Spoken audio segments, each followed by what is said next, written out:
Okay. So, did you want me to pin your picture, or do you just want me to put something else? That's fine. You can pin me. Should I read from my own copy or? Yeah, you can read from your own copy because we're not Okay. projecting. Okay, that sounds good. Okay. తర్వాత అవనీష్ అవన్నీ dish వాషర్లో పెట్టేయి. ఈ black గిన్నె వద్దు. Everybody, everybody needs to mute.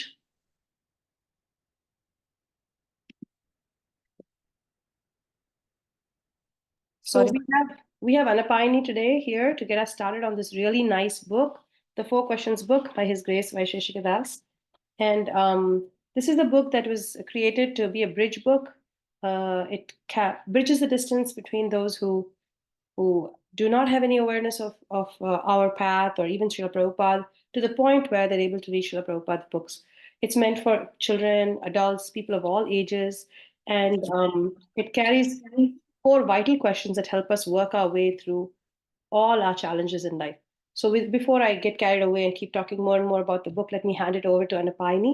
She's going to start us off 8 to 8:30, and then we have another one coming in to take over. So, our youth is leading this MSF, and we will be doing this every Tuesday, 8 to 9. And let's get started with Anapayani. Go ahead, Anapayani. Okay. Hare Krishna. So we'll start from the preface and then go onwards. Give me 1 second.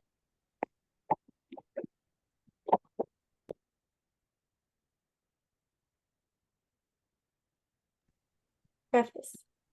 Just as a deer, because of ignorance, cannot see the water within a well covered by grass, but runs after water elsewhere, the living entity covered by the material body does not see the happiness within himself, but runs after happiness in the material world.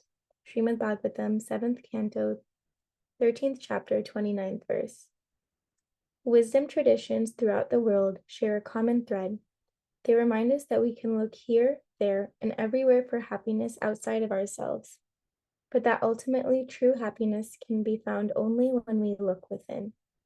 A musk deer spends his whole life looking for the source of the heady scent that comes from himself. He looks in caves, on the tops of hills, and along waterways, all the while unaware that the scent is coming from his own navel. We human beings are similarly absorbed. We seek pleasure externally, unaware that the source of our happiness is within ourselves. We are not material beings. We are non-material sentient parts of our source, Krishna. Krishna, the Sanskrit name for the Supreme, means all attractive. All energies come from Krishna. The happiness we seek is available in Krishna, and every living being has a relationship with Krishna. Because Krishna is fully blissful and we are part of him, we are also naturally blissful. We needn't look far to find happiness. We are happy by constitution.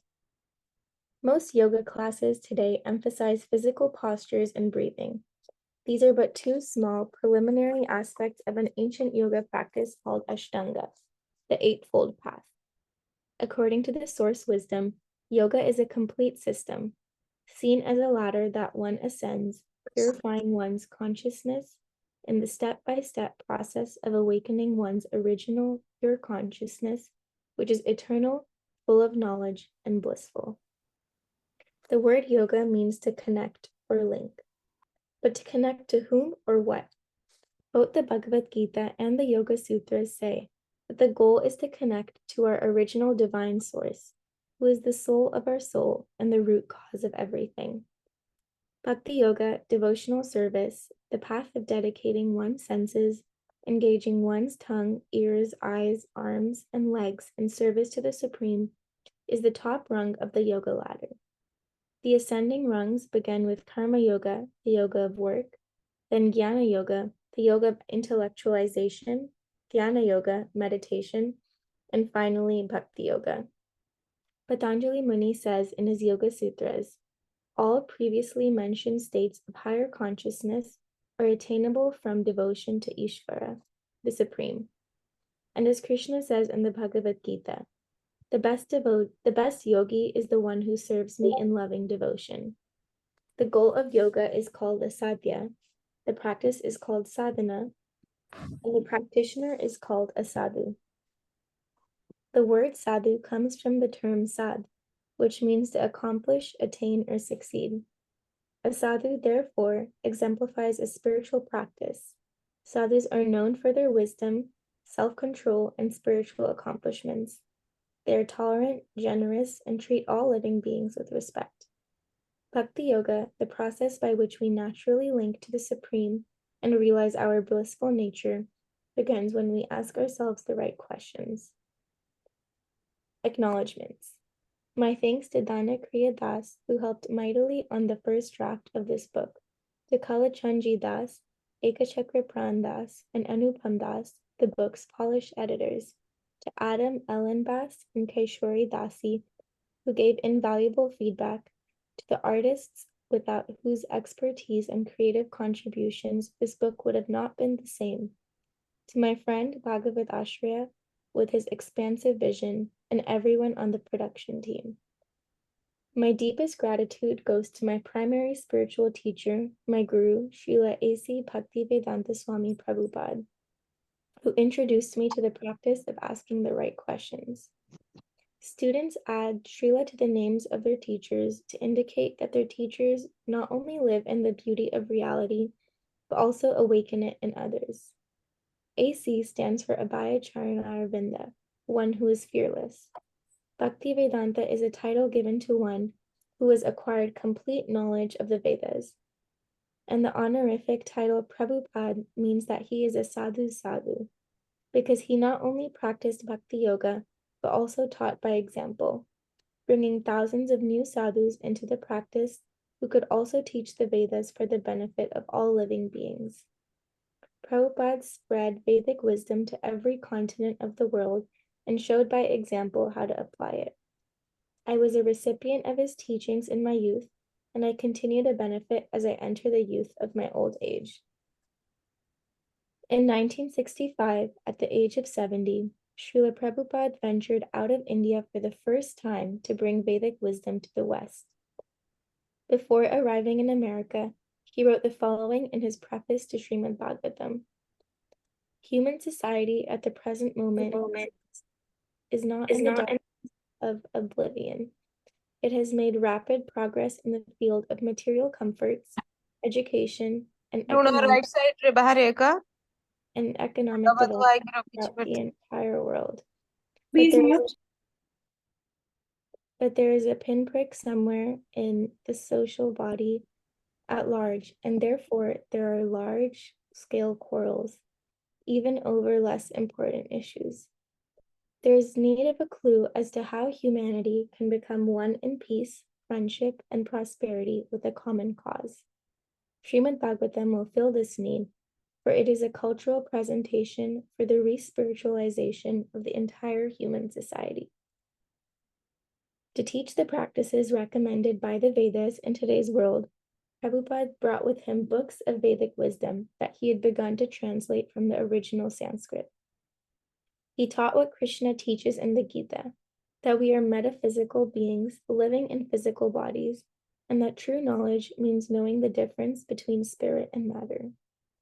Before his departure from this world in 1977, he wrote 80 books, opened 108 spiritual centers around the world, and initiated 5,000 students into the practice of bhakti yoga, all in just 12 years.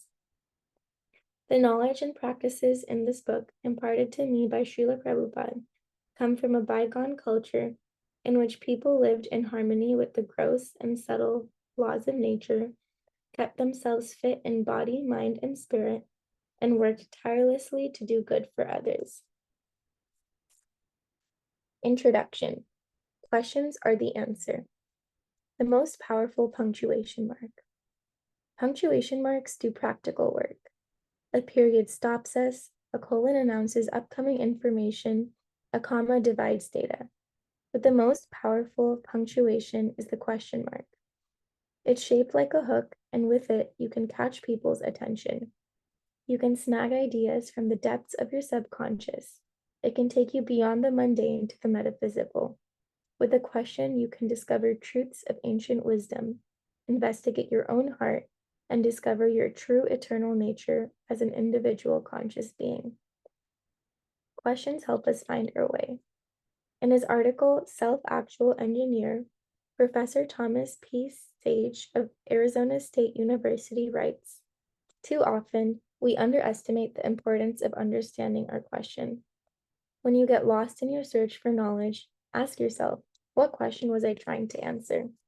And see if that helps you find the way again." Playwright Eugene Ionesco ventures, "It is not the answer that enlightens, but the question." Rhetoricians say that whoever is asking the questions in a conversation is leading that conversation. Whoever has the questions holds the power. Elisa Heikura writes in her blog, Developerhood, "The conversation is being directed through questions, and the person who expresses them is actually the one who decides what the conversation is about." The Harvard Business Review offers this advice: "The wellspring of all questions is wonder and curiosity and a capacity for delight. We pose and respond to queries in the belief that the magic of a conversation will produce a whole that is greater than the sum of its parts." Sustained personal engagement and motivation in our lives as well as our work require that we are always mindful of the transformative joy of asking and answering questions.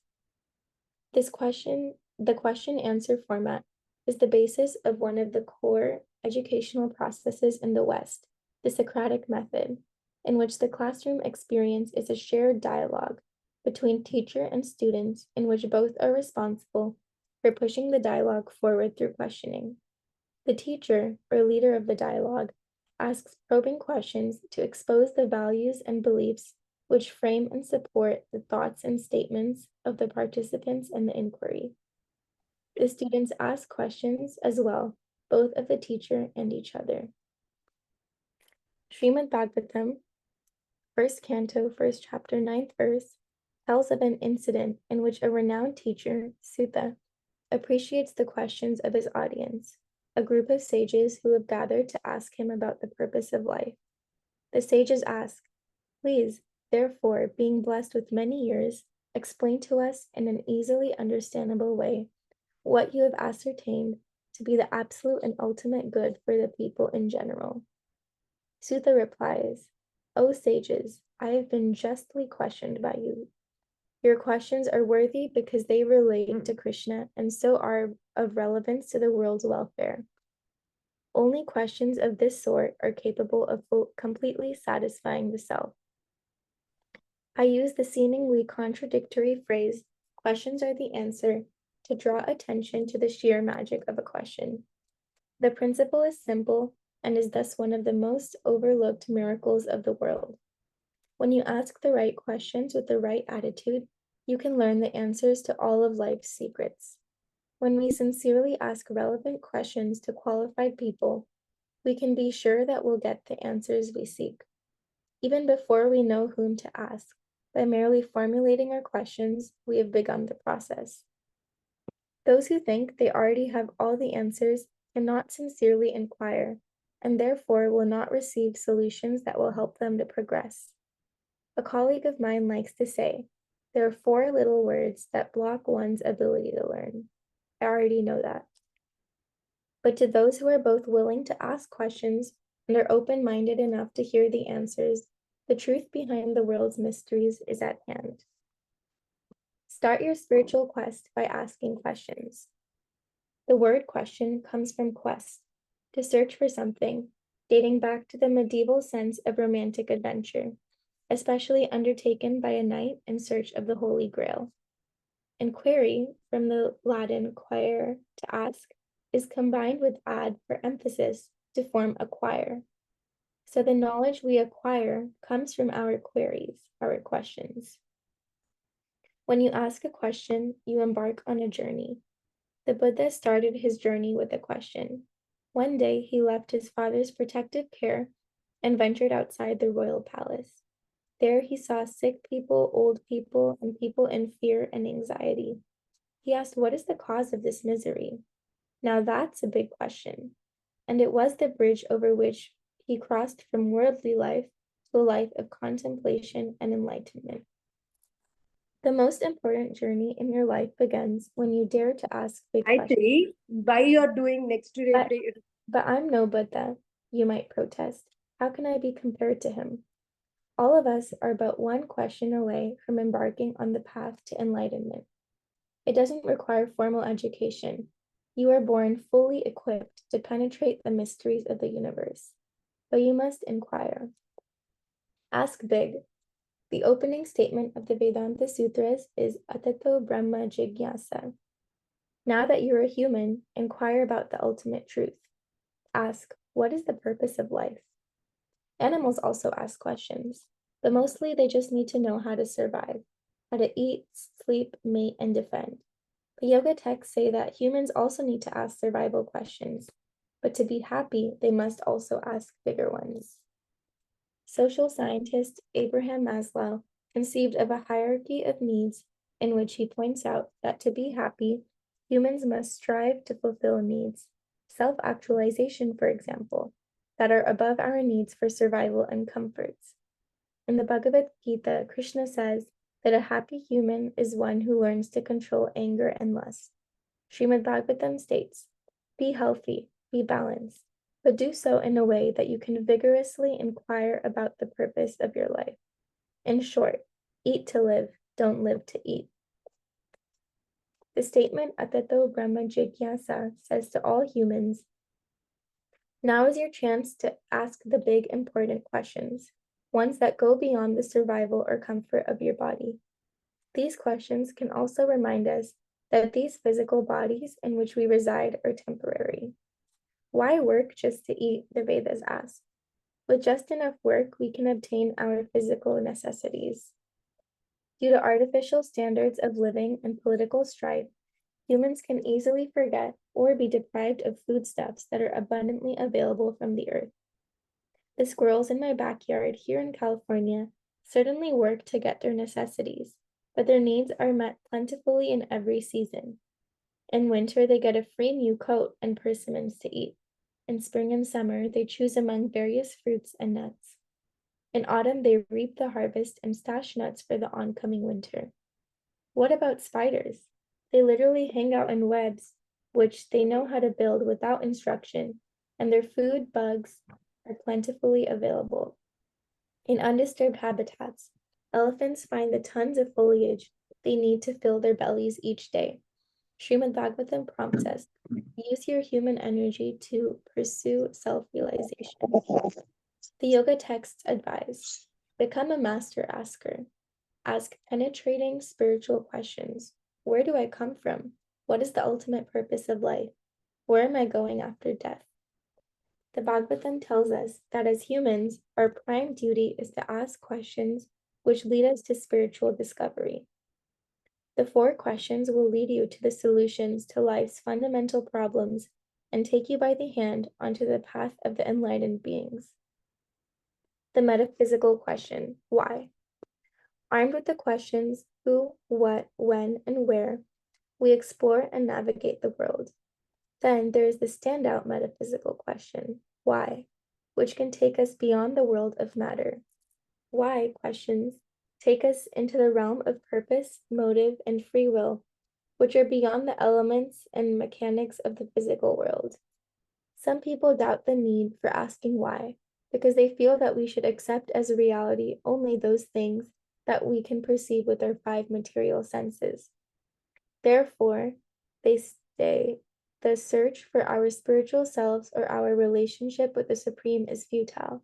For example, the late particle physicist Victor Stenger, in his 2007 book God, the Failed Hypothesis, subtitled How Science Shows That God Does Not Exist, dismisses the idea of a cosmic purpose or the need for a supreme entity. Stenger and other atheists warn that belief in a transcendental reality is blind faith, because such a reality is not perceivable by our present senses. Nonetheless, humans have always asked why. We naturally hanker to understand the purpose of our lives. Is it not then reasonable to question where this natural human yearning comes from? When we feel thirsty, we naturally search for water. An urge indicates that an element to fulfill that urge must exist, because one cannot exist without the other. The wisdom literatures say that our natural urge for meaning, for understanding the purpose of life, similarly indicates that a metaphysical dimension must exist. Such exploration is therefore not futile, but reasonable. Doubt is one of the important functions of the intelligence, writes Srila Prabhupada. Blind acceptance of something does not give evidence of intelligence. Srimad Bhagavatam, 3rd Canto, 26th chapter, 30th purport. Doubt, then, is meant to bring us to a single pointed focus on what is most valuable in life. Blind doubt. The bumper sticker "Question Authority" also warns about blind faith and suggests that we not accept authority until we examine it. The evil twin of blind faith, however, is blind doubt. Those who blindly doubt are also faulty. They rule out things that seem unlikely because the subject is beyond their perceptual horizon. A boy looks at the horizon and declares it to be the world's edge. The boy's father explains that beyond the horizon are other continents not perceivable by the naked eye, but the boy doubles down on his opinion. The yoga teachings urge us not to double down on our doubts after we receive plausible explanations. As the bumper sticker "Question Authority" also suggests, when viewed from a different angle, we should question authority, but with the intention to learn. That is, we should ask questions of those qualified to provide us with reliable answers. As Srila Prabhupada writes, doubting is not very favorable when information is received from the proper source. In the Bhagavad Gita, Krishna also says that doubting the words of a well-vetted authority is non-productive. Those who overcome both blind faith and blind doubt are then able to open-heartedly hear reasonable explanations about the secrets that lie beyond the purview of our limited senses. The infinite can reveal itself to us. Why should we remain open-minded? Logically, that which is infinite has the power to reveal itself to the finite. If you say that it cannot, then you've limited the infinite, which is contradictory. Although it is not possible to understand the infinite by finite means, empirical science, if the infinite wills to reveal itself to the finite, then it can be understood. In the words of Srila Prabhupada, all forms of incompleteness are experienced due to incomplete knowledge of the complete whole. And the complete whole can give complete knowledge to its parts, us, because it has that power. By asking the right questions in the right mood, a finite being rightfully appeals to the infinite to reveal itself. This universal non-sectarian spiritual process is found, for instance, in the New Testament. Ask and it will be given to you. Seek and you will find. Knock and the door will be opened to you. For everyone who asks receives, the one who seeks finds, and to the one who knocks, the door will be opened. The unexamined life. As stated by the Greek philosopher Socrates, the unexamined life is not worth living. Conversely, we can also say that the examined life is inestimably valuable, because it has the potential to connect us to the metaphysical realm, that which is beyond the limitations and frailties of this material universe. According to the Yoga Wisdom text, reaching the metaphysical realm is the purpose of human life, and our questions begin our journey to that realm. Just as Socrates led his students to wisdom by inducing them to ask questions, we can similarly tread the path to enlightenment by asking. The quality of your questions determines the quality of your life. In the quest towards self-realization, the quality of your questions is vital. As author Edward Hodnett puts it, if you do not ask the right questions, you do not get the right answers. If you ask trivial questions, you'll get trivial answers. By deliberately asking meaningful questions with precision, you can expand your consciousness and enhance the quality of your life. In Srimad Bhagavatam, the teacher Sukadev appreciates his student's question. What should he do to prepare for death? My dear king, Shukadev answers, your question is glorious because it is very beneficial to all kinds of people.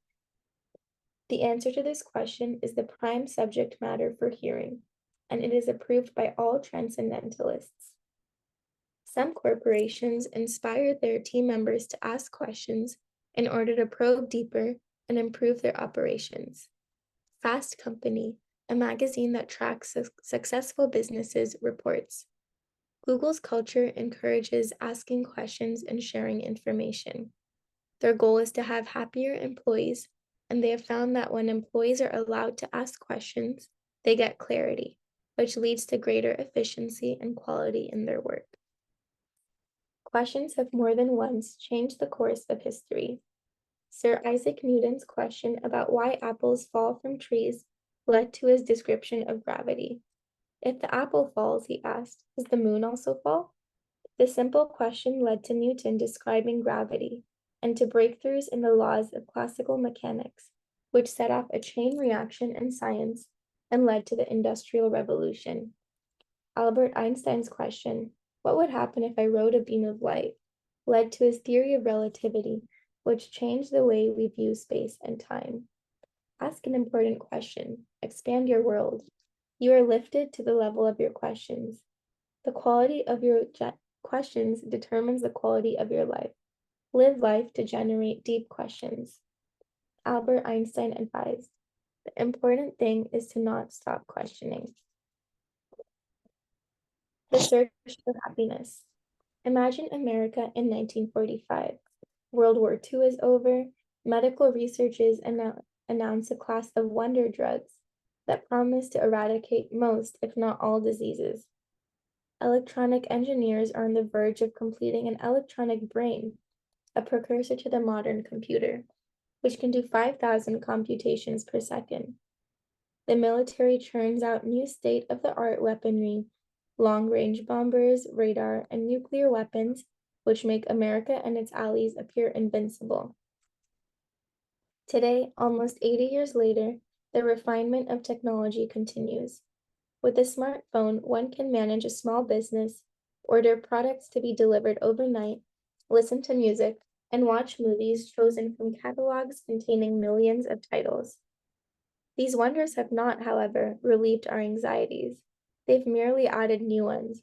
We now worry about the pernicious effects of TV, streaming video, social media, and video games. Plastics choke our oceans and waterways. Diseases appear and then mutate to circumvent our medicines. What's more, we feel entitled to miraculous technological inventions and become impatient with laptop computers or smartphones if they are not noticeably faster than the previous models.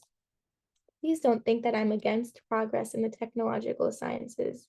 I'm not. I marvel when I hear of successful liver transplants, hip replacements, and heart surgeries. I use a smartphone, airplane, and cars. But have our scientific discoveries and mind-blowing technologies brought us the happiness for which we had hoped?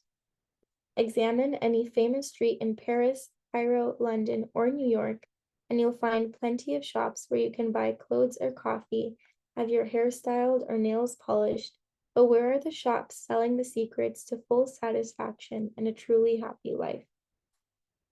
The Yoga Wisdom Literatures. The wisdom texts of the Vedic tradition specialize in happiness. Veda means knowledge, and the Vedas are ancient but ageless texts containing knowledge that lead us to happiness. We learn from them that human life is meant for self-inquiry, and that whatever we do should lead to self-discovery and the purification of our body, mind, and consciousness. Vedic teachers show by example how to live a more peaceful and balanced life. They don't neglect science or technology, but instead teach us how to use them purposefully so that we can attain our full potential. The Vedas include the oldest books in the world.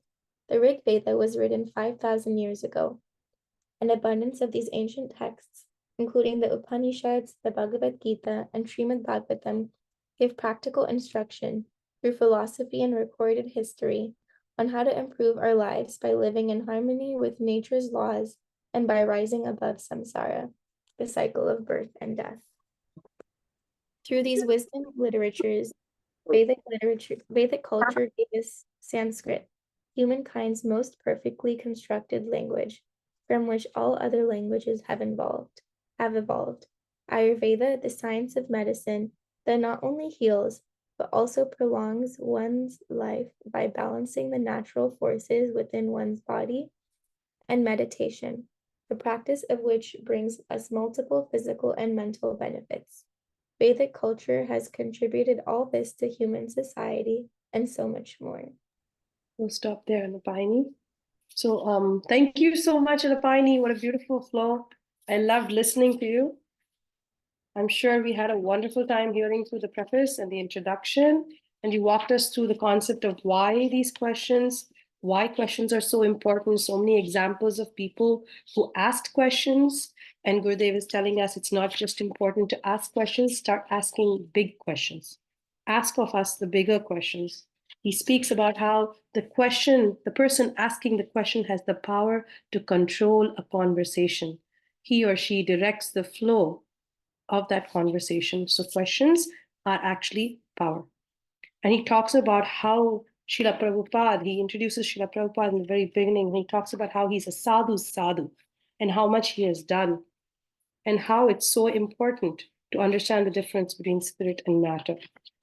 And Apayani brought us all the way down here to the question of becoming a master asker, not to blindly trust and not to blindly doubt. And she has brought us here from the unexamined life to the examined life that is taught in yoga literatures, how to become a sadhu. And from Anapayani, we're going to move on to another wonderful child. Advait is going to take us forward on the culture of inquiry. Thank you, Anapayani. Thank you for starting us off. Hare Krishna. Advait, you ready? Yes. Am I audible, Mataji? Yes, I'm just going to switch over to you. Hold on. There we go. Go ahead, you're good. So you're Okay. starting with culture of inquiry. Yes. A culture of inquiry. The Vedas reveal their wisdom through questions and answers. A student inquires and a teacher responds, a mode of discourse we find in both the Bhagavad Gita and the Srimad Bhagavatam. In the 700 verses of the Gita, the hero of the story, Arjuna, asks a question of his teacher or guru, Krishna. In the Bhagavatam, which begins from where the Bhagavad Gita leaves off, King Parikshit's inquiries from his guide, Shukadev Goswami, expand into 18,000 verses of spiritual instruction. Sit near to learn. A section of the Vedas called the Upanishads directs us to realize our spiritual nature. The word Upanishad means to sit near. The name implies that to learn spiritual science, one must sit close to those who have such wisdom, ask them questions, and listen attentively to their answers. The Vedanta Sutra embody the essential meaning of the Upanishads. Vedanta means the conclusion of knowledge, and Sutra means thread.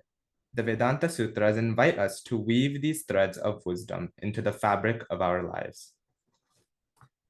These books present universal wisdom, speaking to us as souls rather than to our present identities related to our temporary material bodies. They advocate that we live to discover truth, reality distinguished from illusion.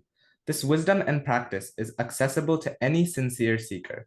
Sadhus gather this wisdom, practice it, and teach it to others. They penetrate the superficial and live in the beauty of reality by asking 4 questions. What is my purpose? How may I be of service? What is the lesson? Where am I investing my attention right now? Anyone can become a sadhu by asking the 4 questions as they move through life. Become a sadhu. Dating back to prehistory, the Vedas have been passed down through a lineage of sadhus by the principle of each one, teach one. Each sadhu presents the same ancient Vedic principles, but makes them relevant and practical for their modern day students. Sadhus also show us by example how to spiritualize whatever we have by using it in service to our source. The sadhu's credo is, water the root and all the leaves and branches are automatically nourished. The root is our source, Krishna, to whom sadhus dedicate themselves in service. Sadhus teach us to look beyond our conceptions of material reality and investigate the subtle laws of the universe. They know that life is a classroom, that our present life is preparation for our ultimate destination, that we are spiritual beings in material bodies, and that every living entity, indeed all energies, come from a common divine source that is personal and benevolent. Above our instinct to survive is our need to feel whole. Can we find contentment even as we struggle to survive? Can we take from the world in such a way that we don't transgress the natural rights of other living beings? Can we reach our highest potential amidst a world of distractions? To all these questions and more, the sadhus say yes. They also say that our feelings of incompleteness come from not having complete knowledge of our source, and that an ideal way of life will uncover our virtuous qualities. Sadhus not only teach us universal spiritual practices that evoke our virtuous qualities, but also show us how to pass those practices on for the benefit of others. A tale of two sadhus. Anyone can become a sadhu by following the simplified process chalked out by sadhus. Two famous sadhus who taught by example and left a wealth of literature started as apparently worldly men. Dabir and Sakar lived in 15th century Bengal, India. Both were highly educated, wealthy, and influential. Both spoke several languages. Sakar was Bengal's chief minister, Dabir its minister of finance. Although both Dabir and Sakar were dutiful, well-loved, and materially opulent, neither was satisfied. They yearned to know the ultimate goal of life. Then they heard of a traveling monk named Chaitanya, who happened to be camped nearby in Ramakeli, West Bengal. Chaitanya was effulgent and charismatic, vastly learned, and yet renowned for his humility and lack of worldly attachments. Wherever he traveled, he inspired the public to chant and dance with him in spiritual rapture. Chaitanya's daily festivals attracted tens of thousands of people. Amazed by his unparalleled influence, Dabir and Sakar desired to meet him. They wrote him a letter requesting an audience, but after not receiving a reply for some days, they decided to go to his nearby encampment. One evening, disguised as commoners, they slipped away from their stately homes, went to the festival, and there saw Chaitanya in all his splendor. Presenting themselves as students, they asked for his tutelage, and Chaitanya welcomed the two brothers as old friends and at once accepted them as his disciples, anointing them with the spiritual names Sanatan Goswami and Rupa Goswami. In time, Rupa and Sanatan returned to their posts, but both were eager to retire, join Chaitanya, and embrace a life of spiritual dedication. Rupa was first. After retiring from his government post and tying up his material affairs, he left his home and met Chaitanya at Prayag, a pilgrimage town on the bank of the Ganges. There, he presented himself to Chaitanya as a humble student and made inquiries. For the following 10 days, Chaitanya instructed him in the principles of bhakti yoga, devotional service to Krishna. Sanatan had more difficulty than Rupa in breaking away from his responsibilities. When his employer, Nawab Hussain Shah, the king of Bengal, found that Sanatan, like his brother, intended to leave his duties to join Chaitanya, he imprisoned Sanatana and told him, either do your duty or stay in jail. But Rupa had left Sanatana a stock of gold coins, just in case of such an emergency, and Sanatan used them to bribe the jailkeeper. In this way, he escaped and made a long clandestine trek to Varanasi, where he met Chaitanya and stayed with him to learn the science of devotional service. Rupa Goswami and Sanatan Goswami set the standard for all those who wish to advance in spiritual life. The path opens when one asks relevant questions of a qualified teacher. No matter who we are or how learned we may be, our journey begins in earnest by asking questions in the mood of a novice. By asking the right questions in the right mood, one receives clarity and direction along their spiritual path. From sadhus, we can get answers that help us achieve our full potential. The Bhagavad Gita recommends. Approach the wise in a humble mood. Serve them and ask them how to perfect your life. How many opportunities do we get to ask such questions during our short, busy lives? Not many. After meeting Chaitanya, therefore, Rupa wrote that the only price for entering the spiritual path is one's eagerness. If the opportunity is available to you, he stated, don't hesitate, run immediately to embrace it. In his introduction to Bhagavad Gita as it is, Srila Prabhupada addresses the same point. Out of so many human beings who are suffering, there are a few who are actually inquiring about their position as to what they are, why they're put into this awkward position, and so on. Unless one is awakened to this position of questioning his suffering, unless he realizes that he doesn't want suffering, but rather he wants to make a solution to all suffering, then he is not to be considered a perfect human being. Humanity begins when this sort of inquiry is awakened in one's mind. Rupa Goswami and Sanatan Goswami became Chaitanya's foremost disciples, as they were not only learned, but also the most eager to inquire from him. After inquiring, then learning from him, they became world-renowned teachers and authors themselves, sadhus, writing dozens of books on the science of bhakti yoga and establishing spiritual centers that have served as places of learning for spiritual seekers from the 16th century up through today. Jai. With that, we finish the introduction and then we are leading on to the 4 questions. We walked through so many questions from so many different people. We had Sutta Goswami and the sages, we had Buddha. We walked through so many to the point where we reached the questions that are asked by sitting close. Come up close and ask questions, ask relevant questions with the right approach, the right attitude, and you will find the most important answers. So Advait is going to take us forward to the first of the 4 questions as he gets started.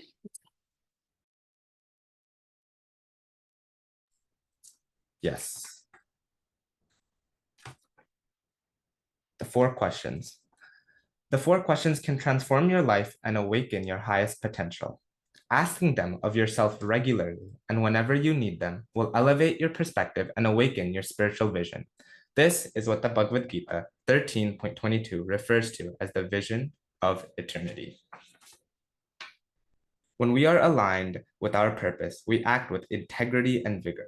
Both our mental and physical health improve, and we become more effective. When we know our purpose, we proceed with confidence. Question 1. What is my purpose? Is it possible to go a whole day without considering the purpose behind what you're doing?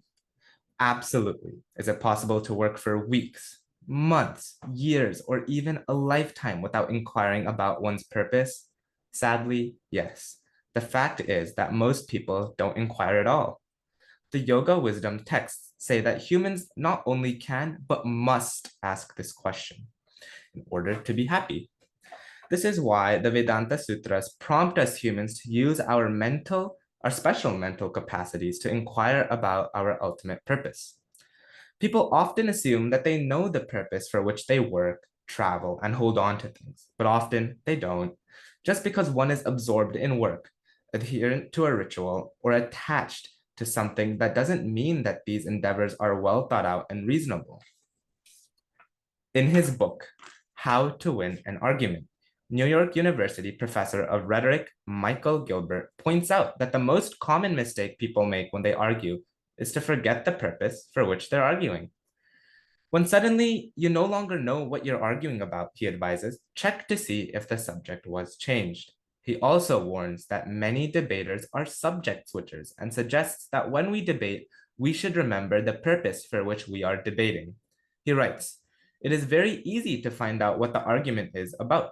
Ask. Once you're back on the right track, you can be effective.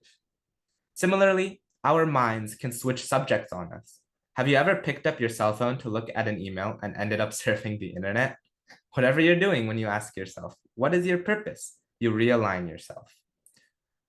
Are there things you're currently looking for which you've forgotten your purpose? Try asking yourself why you're doing them. We pick up habits and rituals from friends and family, and then even stick to them without remembering or even knowing their purpose. The cat in the basket. A cleric was once training his students on how to perform a wedding. during the cleric's tutorial, a frisky cat who lived on the church premises kept interrupting the proceedings by meowing and playing with the ceremonial items. To pacify the cat, the cleric asked one of his students to bring it a bowl of milk. After plying the rambunctious cat with milk, the cleric, a cat lover himself, stroked the cat until it became drowsy and fell asleep. Having accomplished his goal, he put the sleeping cat in a small basket in the corner of the room so it might not disturb his teachings. Meanwhile, as the priest's students took notes regarding the details of the ceremony, they also wrote down the process for putting a frisky cat to sleep. A few years later, when the head priest was out of town, his students had to perform their first wedding without him. As they were about to commence the ceremony, one of them, referring to his notes, cried out, "Wait, stop! We cannot start the ceremony without a cat in a basket." So following the notes they had taken when learning the process from their teacher, some of the students fetched a cat, gave it some milk, lulled it to sleep, and gently placed it in a basket in a corner of the room. Then the wedding ceremony proceeded, and that day forward, the students in the cleric's lineage have required that to properly conduct a wedding, there must be a cat asleep in a basket. This tale points out people's tendency to follow blindly without seeking to understand why rituals exist or why theories are accepted as truth. Are you holding on to any cat in the basket rituals or presumptions in your life? If so, ask, are they true? What's their purpose? And what's my purpose to see if they belong? Why do we exist?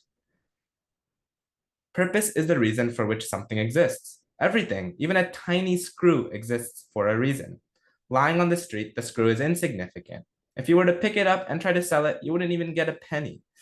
But when that tiny screw is connected to the machine in which it belongs, it is of great value. The yoga texts say that living beings have a purpose for which they exist. In Sanskrit, this purpose is called dharma. The Japanese call it ikigai, the Chinese Tao, the Egyptians Ma. When we forget our dharma, we become miserable and unproductive. When a wheel's axle inches out of alignment, there is a friction, noise, a bumpy ride, sometimes even fire.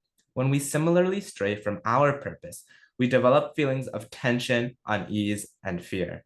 Psychologists call this misalignment cognitive dissonance. For example, people who smoke are usually aware that it's bad for them, but they smoke anyways. Some people think of themselves as animal lovers, but eat meat. In these cases, and many more, people feel a moral conflict between their knowledge or beliefs and their actions. Srila Prabhupada writes, disturbance is due to want of an ultimate goal. Bhagavad Gita 2.66 purport. When we are disturbed, we are anxious and less productive. When we are aligned with our purpose, we act with integrity and vigor. Both our mental and physical health improve and we become more effective. When we know our purpose, we proceed with confidence.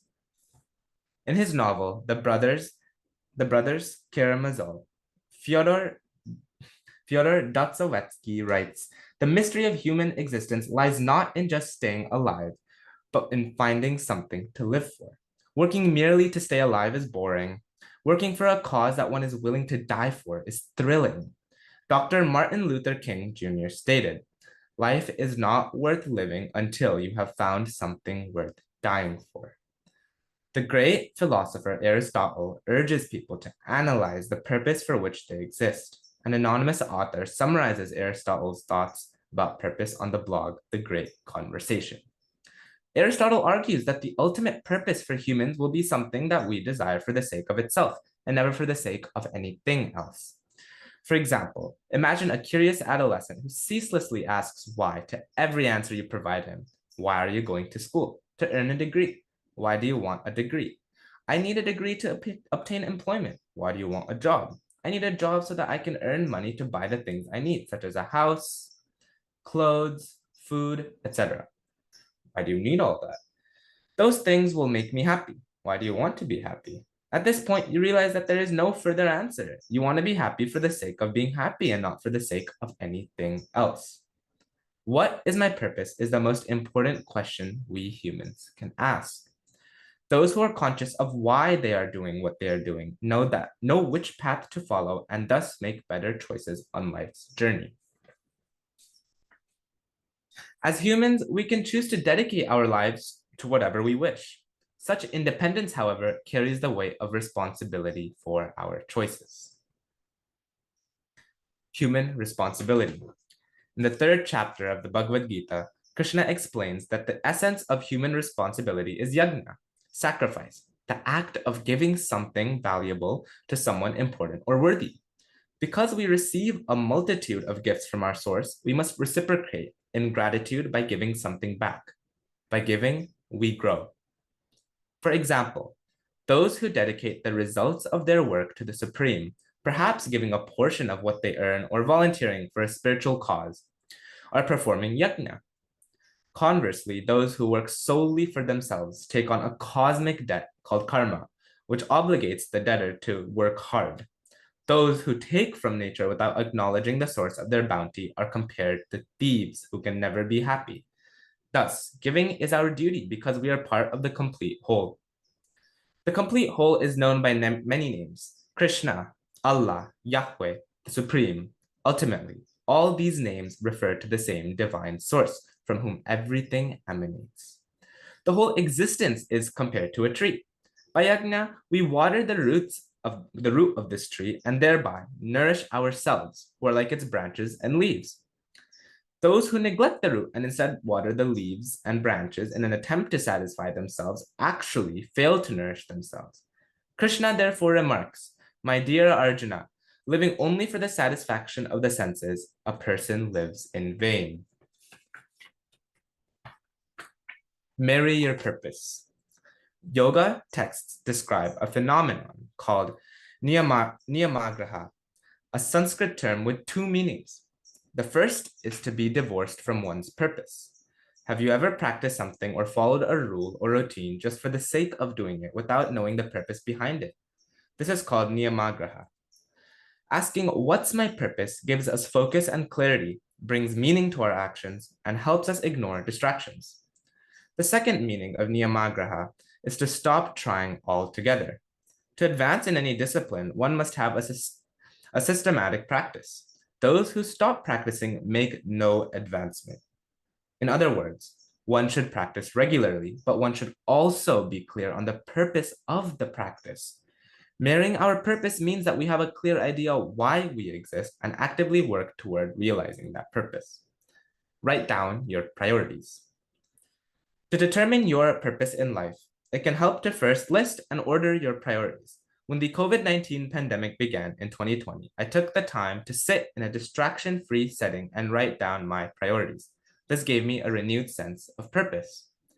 In her book, The Top 5 Regrets of the Dying, author Bronnie Ware points out that people tend to move blindly through life without considering what's important until they get some indication that death is coming. She recommends that we not wait until the end of life to decide what is most important to us. Otherwise, as the title of her book suggests, we will be full of regrets. Try this. Set aside some time to sit down with a pen and paper and ask yourself, what are my priorities? At the top of the page, write what is most important to me, and then just start brainstorming. You don't have to worry about coming up with the perfect answers. Just take the time to write down whatever comes to mind. Once you've come up with an initial list, mull it over, process it. Then try reading it to mentors, close friends, and trusted family members. Ask them, what do you think? The more you churn your priorities, thinking them over and discussing them with others, the clearer they become and the more you'll feel a fixity of purpose. In my experience, when people hear such a list, they feel inspired and want to make their own lists. When I sent a copy of my priorities to a scholarly friend, for instance, he wrote back a commentary on each one, mentioning philosophical parallels given by ancient thinkers. Other friends sent back a list of their own. The physical process of writing is a means of taking something that is subtle, a thought or idea, and making it tangible, giving it shape. Studies demonstrate how powerful and transformative it is to write down your goals and intentions, and how this simple act can bring you into greater alignment with those goals. A 2015 study conducted by Dominican University of California found out that those who wrote down their goals were far more likely to succeed than those who did it who either did not have goals or did not solidify them by writing them down. As soon as you identify your priorities and write them down, you will immediately, almost magically, start to conceive goals aligned with your values, which will help you identify your life's purpose. The magic of asking. As soon we sincerely ask, what is my purpose? As soon as we sincerely ask, what is my purpose, we'll be provided the intelligence to answer the question. There's a divine plan for every one of us. The only reason we may not be aware of it is that we are not asking this question. When we start asking the right questions and making them a part of our daily practice of meditation, we will become aware of a guiding inner voice. In the Bible, Elijah is reassured during a disaster by the still, small voice within him. Prabhupada writes, every living being has his intelligence, and this intelligence, being the direction of some higher authority, is just like a father giving direction to his son. The higher authority who resides within each individual living being is the super self. By acknowledging the super self, we will also see and appreciate the serendipity in the events of our lives. This is one of the ironclad principles mentioned in the Bhagavad Gita. Our sincerity is infallibly effective. Stay hungry and humble. Sincerity creates a hunger to know the truth and to improve ourselves.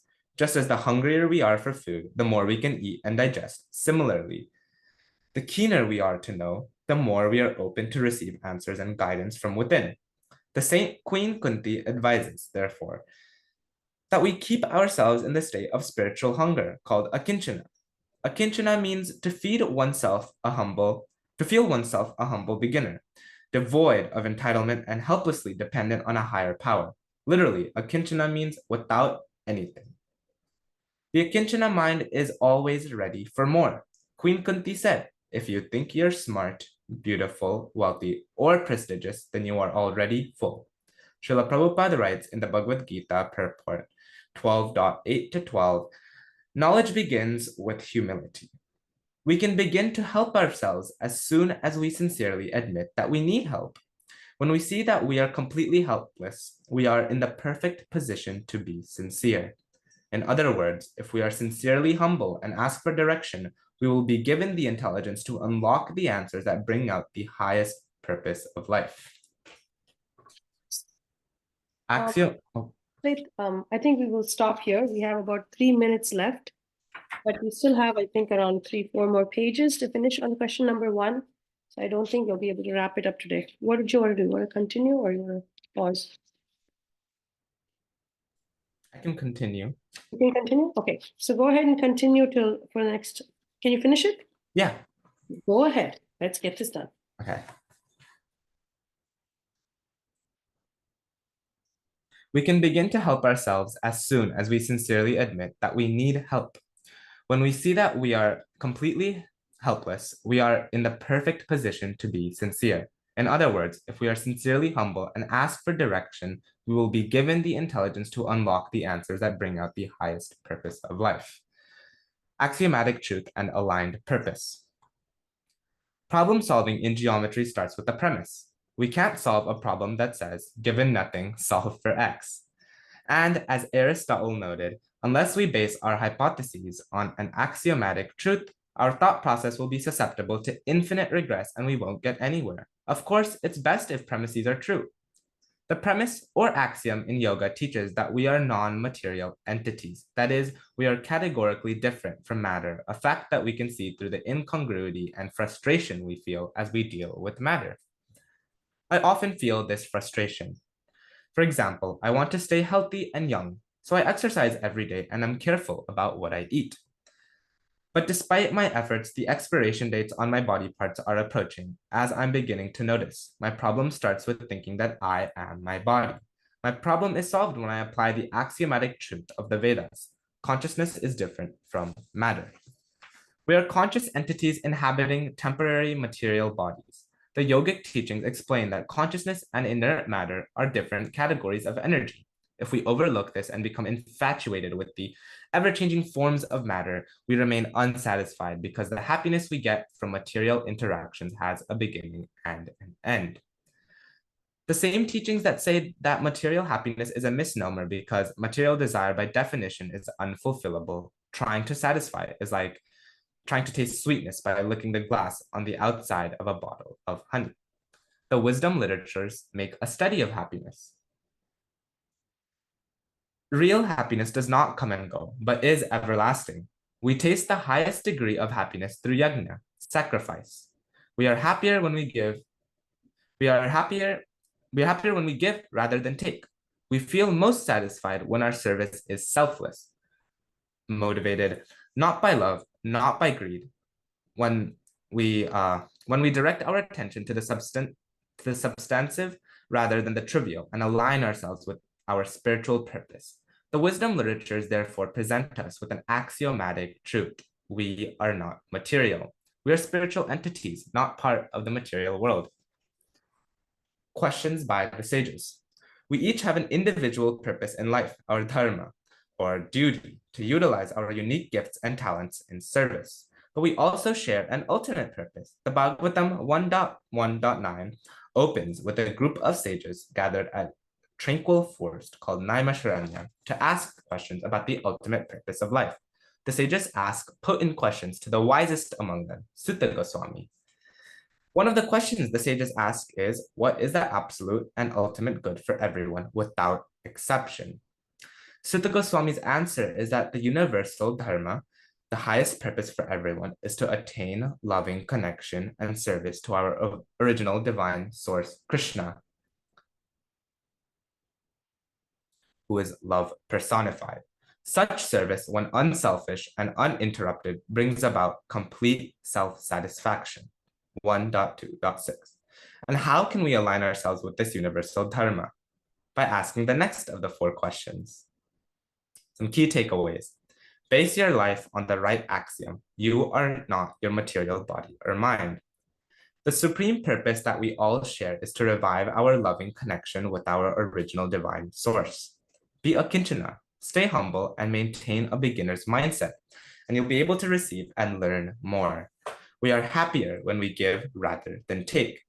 Material happiness is a misnomer because material desire is by definition unfulfillable. I'm not sure if we want to do the journal prompts. So we do have a journal prompt for this chapter. It would be good if when we meet back next week, we can see if that journal prompt works. So you can just read through the journal prompt for everyone who doesn't have the book. And then maybe they can, do it on their own once we end the call. And then we can meet up and see, how that journal prompt worked for us for this week. Some homework. Okay. Just read Journal it. prompts. Set a timer for 10 minutes and write down any responses that come to mind when you ask yourself, what are my priorities? Then go through your list and put the items in their order of importance to you. When you have your priorities in order, make your list visible so that you can read it daily. Repeat this practice periodically or whenever you feel your priorities need to be adjusted. And what does this do for us, Advait? Writing our priorities, finding which is important and which is not important, and aligning them and numbering them, and then looking at them from time to time to readjust our priorities based on the changes that are happening to us now. So what does that do for us with connection to this question? It can make our immediate and long-term purposes more clear and connected to the Supreme. Jai. Thank you so much, Advait. Lovely tone of voice, beautiful rendition. Thank you so much, Anapayini Bhakti Mataji and Advait. Both of you really took us forward with the preface, the introduction, and you brought us straight into the first of 4 questions. So we will stop right here. We will see everybody back here next Tuesday to do the next 2 or maybe 3, depends, questions. And then follow this with the question. We're going to follow this journey and see where it takes us. Thank you so much to everybody who participated, and we are so grateful to be part of this youth MSF. Hare Krishna. Hare Krishna.